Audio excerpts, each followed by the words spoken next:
விஜய் வந்து காவேரிக்காக போடுற எஃபோர்ட்ஸ் பார்க்கவே அழகா இருக்குன்னு நினைச்சீங்கன்னா, கண்டிப்பா இந்த வீடியோக்கு ஒரு லைக் போடுங்க.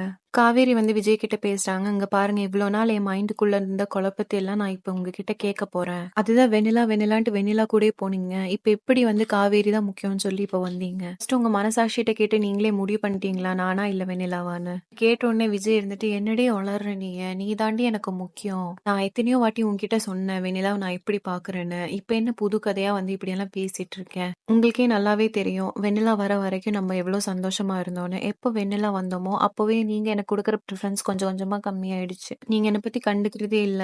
எனக்கு என்ன வேணும்னு கேட்கறது இல்ல. ஃபுல் உங்களோட நோட்டம் வந்து அங்க தான் போச்சு." விஜய் இருந்துட்டு, "ஐயோ! இதெல்லாம் நீ வந்து மனசுல போட்டு குழப்பிட்டு இருக்கேன்னு எனக்கு இப்பதான் தெரியுது. இங்க பாரு நீ தான் என் பொண்டாட்டின்னு நான் எப்பவும் முடிவு பண்ணிட்டேன். அது உனக்கு ஒரு சர்ப்ரைஸா சொல்லணும்னு தான் நான் இவ்ளோ முட்டாள்தனமா ஒரு வேலை செஞ்சேன். உனக்கு தெரியக்கூடாது. உன்ன சும்மா கடுப்பேத்தி உன்ன ஆஃபீஸ் கூட்டி போய் உன்ன எம்டியா பார்க்கணும்னு தான் காவேரி நான் எவ்வளவோ எஃபோர்ட்ஸ் போட்டேன். நீ கூட என்ன நம்பிக்கை இல்லைன்னா வேணா அட்வொகேட்டுக்கு நீயே கால் பண்ணி பாரு. நீ அன்னைக்கு சைன் பண்ணது வந்துட்டு டைவர்ஸ் லெட்டரோ இல்ல கான்ட்ராக்ட் முடியிற லெட்டரோ கிடையாது.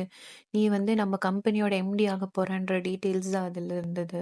காவேரி வந்துட்டு, "என்ன குழப்பத்தை விஜய் உண்டாக்கி வச்சிருக்கீங்க? இவ்ளோ தெளிவா நீங்க இப்ப பேசினது முன்னாடியே பேசியிருந்தீங்கன்னா இவ்ளோ பிரச்சனை வந்திருக்குமா? இப்ப நம்ம அம்மாவ எப்படி நம்ம கன்வின்ஸ் பண்றது?" விஜய் வந்து காவேரியோட கண்ணத்த பிடிச்சு அவ்ளோ பாசமா பேசும்போது உள்ள வந்து சாரதா வராங்க. "போதும்யா போதும்." சாரதா வந்து காவேரிட்ட, "இங்க பாருங்க இனிமே நீ என் பொண்ணே கிடையாது. நான் எவ்வளோ வாட்டி உன்கிட்ட சொன்னேன் இவன்ட்ட பேசாதன்னு. திரும்பி திரும்பி இவன்கிட்டயே நீ போறேன்னா இனிமே என்ன மூஞ்சிலே முழிக்காத. உன் பேக் இது உன் பொட்டி பொடுக்கி எடுத்து நீ இப்பவே இவன் கூட கிளம்பிடணும் எனக்கு தெரியாது." இதோட இந்த எபிசோட் முடிச்சிருக்காங்க.